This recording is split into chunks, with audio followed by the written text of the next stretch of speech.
Morning and welcome to a new blog. আজকে মনটা বেশ খুশি দুটো কারণে।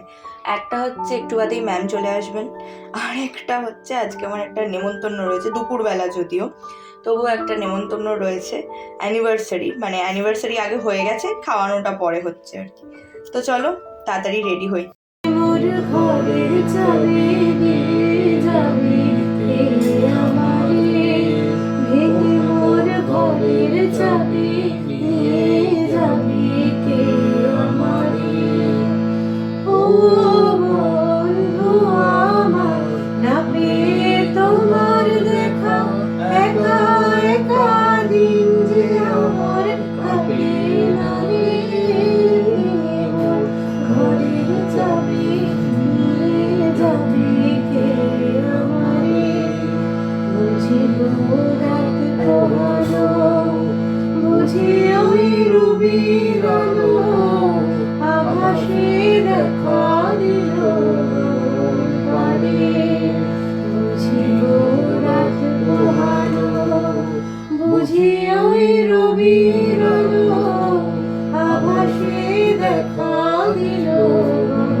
ম্যাম চলে যাওয়ার পরেই আমি তাড়াহুড়ো করে রেডি হয়েছি কোনো রকমে, কারণ এত দেরি হয়ে গেছে। মানে ওই যে কিকুক্ষণে গান শুনতে বসেছিলাম তখন, মানে এত দেরি হয়ে গেছে যে আর ভেঙে ভেঙে যাওয়ার মতন, মানে তাহলে বেলা 3টেতেও পৌঁছাতে পারবো না।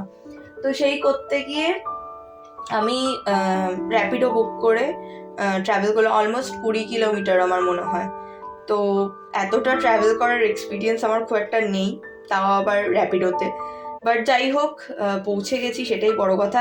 সেফলি পৌঁছেছি, কারণ আমি একটা মেরুন কালারের ওয়ান পিস পরেছি, তো যার জন্য বসতেও একটু অসুবিধা হচ্ছিল। বাট ঠিক আছে, কিছু করার নেই, এখন পৌঁছে তো গেছি।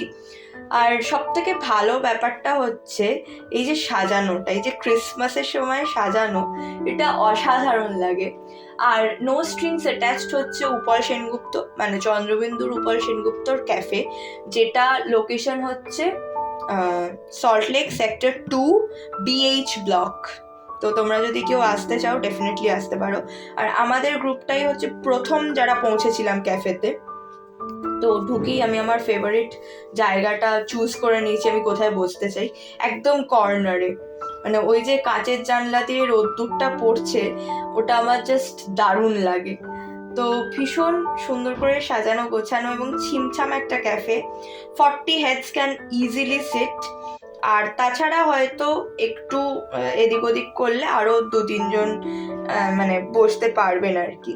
তো তোমরা যদি কেউ আসতে চাও ডেফিনেটলি চলে এসো, এই জায়গাটা ভীষণ সুন্দর।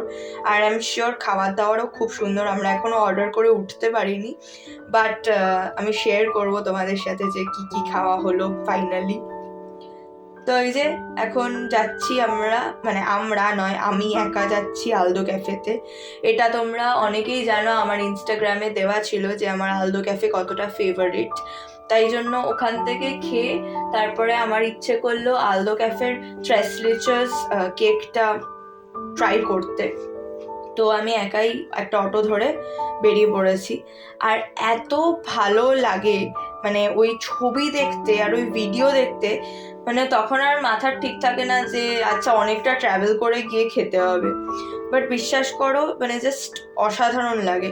আর আমরা নো স্ট্রিংস অ্যাটাচডে অনেক কিছু খেয়েছি। তার মধ্যে আমি খেয়েছি ক্র্যাব, কেউ কেউ খেয়েছে ফিশ, কেউ খেয়েছে চিকেন।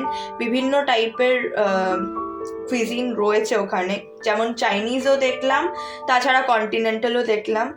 তো তোমরা ডেফিনেটলি তোমাদের ইচ্ছে মতন ট্রাই করতে পারো। ভীষণ ভালো ছিল, ক্র্যাবটা অন্য রকম ছিল। কাঁকড়ার ঝালের থেকে বেরিয়ে যে এরকম একটা কন্টিনেন্টাল ডিশ হয়, সেটা আমি সত্যি ভাবিনি, এবং এত অপূর্ব খেতে হবে সেটা আমি সত্যি কল্পনাও করিনি। তো তারপরে আলদোতে গেছিলাম, আর আলদোর সামনেটা এত সুন্দর করে সাজানো, মনটা একদম ভরে যায়। মানে অপূর্ব সুন্দর করে সাজানো আলদোর সামনেটা। এবং এত গাছপালা, এত গ্রিনারি, তো আমি বাইরেই বসেছিলাম এবং ট্রেসলেচার্সটা অসাধারণ ছিল।